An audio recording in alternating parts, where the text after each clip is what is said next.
श्रीमद् भगवद गीता यथारूप अध्याय 13 प्रकृति पुरुष तथा चेतना nature the enjoyer and consciousness.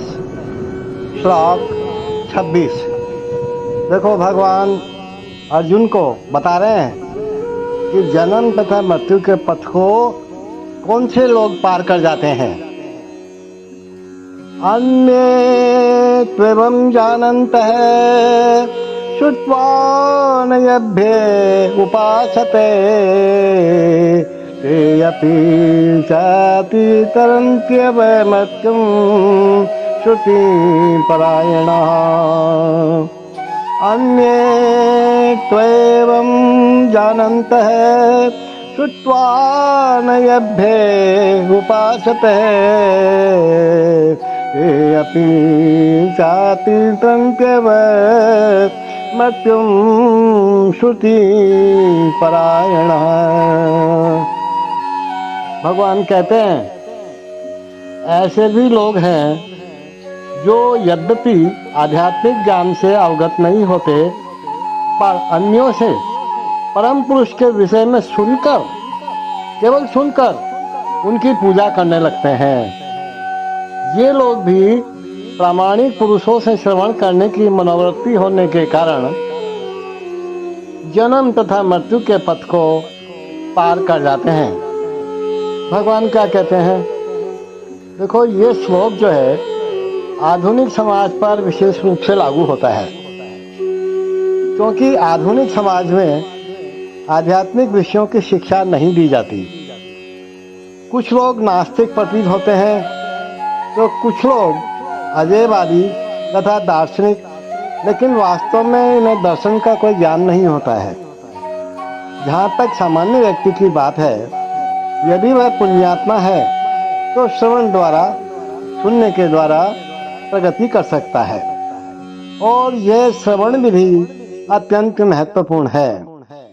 आधुनिक जगत में कृष्ण भावनामृत का उपदेश करने वाले भगवान चैतन्य ने श्रवण पर अत्यधिक बल दिया था, क्योंकि यदि सामान्य व्यक्ति प्रामाणिक स्रोतों से केवल श्रवण करे तो वह प्रगति कर सकता है। विशेषतया चैतन्य महाप्रभु के अनुसार यदि वह हरे कृष्ण कृष्ण कृष्ण हरे हरे, हरे राम राम राम हरे हरे इस दिव्य ध्वनि को सुने। इसलिए कहा गया है कि सभी व्यक्तियों को सिद्ध पुरुषों से श्रवण करने का लाभ उठाना चाहिए, और इस तरह क्रम से प्रत्येक वस्तु समझने में समर्थ बनना चाहिए। तब निश्चित रूप से परमेश्वर की पूजा हो सकेगी।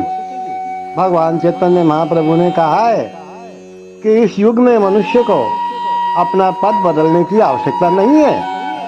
वो जैसे है वैसे ही रहो, अपितु उसे चाहिए कि वह मनोधार्मिक तर्क द्वारा परम सत्य को समझने के प्रयास को त्याग दे।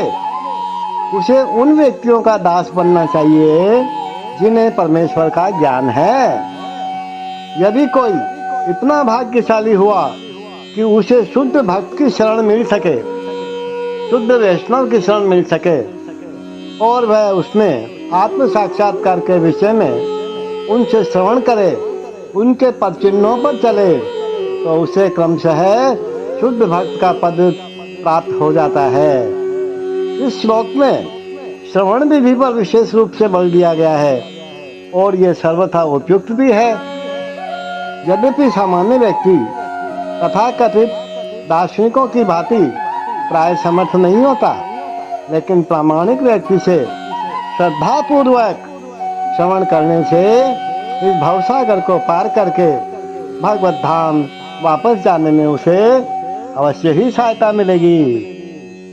Again, there are those who, although not conversant in spiritual knowledge, begin to worship the Supreme Person upon hearing about Him from others, because of their tendency to hear from authorities They also transcend the path of birth and death.